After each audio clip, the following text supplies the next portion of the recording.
مدینہ کی ایک خاموش رات تھی۔ ہر کوئی اپنے گھروں میں آرام کر رہا تھا، مگر ایک شخص تھا جو سویا نہیں تھا۔ وہ خلیفہ وقت حضرت عمر بن خطاب رضی اللہ تعالی عنہ۔ حضرت عمر رضی اللہ تعالی عنہ اپنی امت کا درد اپنے دل میں لیے رات کے اندھیرے میں مدینے کی گلیوں میں گشت کیا کرتے تھے۔ نہ کوئی محافظ، نہ کوئی ساز و سامان، صرف ایک مقصد، اپنی رعایا کی خبر لینا۔ اسی دوران ان کے کانوں میں ایک گھر سے بچوں کی رونے کی آواز آئی۔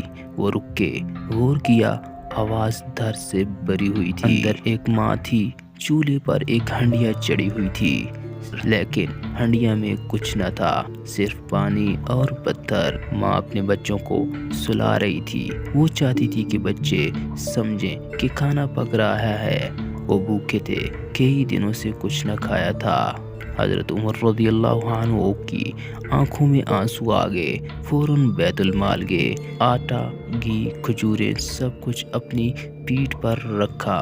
خادم نے عرض کی، یا امیر المومنین، میں اٹھاتا ہوں۔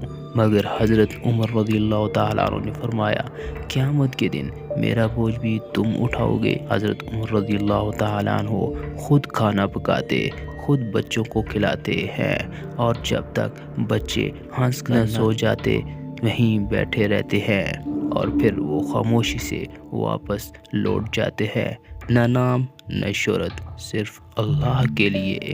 یہ تھے حضرت عمر بن خطاب رضی اللہ عنہ، ایک ایسا خلیفہ جو رعایا کا باپ تھا۔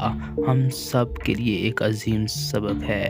اگر اللہ نے ہمیں طاقت دی ہے تو ہمیں ضرورت مندوں کو خیال رکھنا چاہیے، کیونکہ اصل عظمت دوسروں کے کام آنے میں ہے۔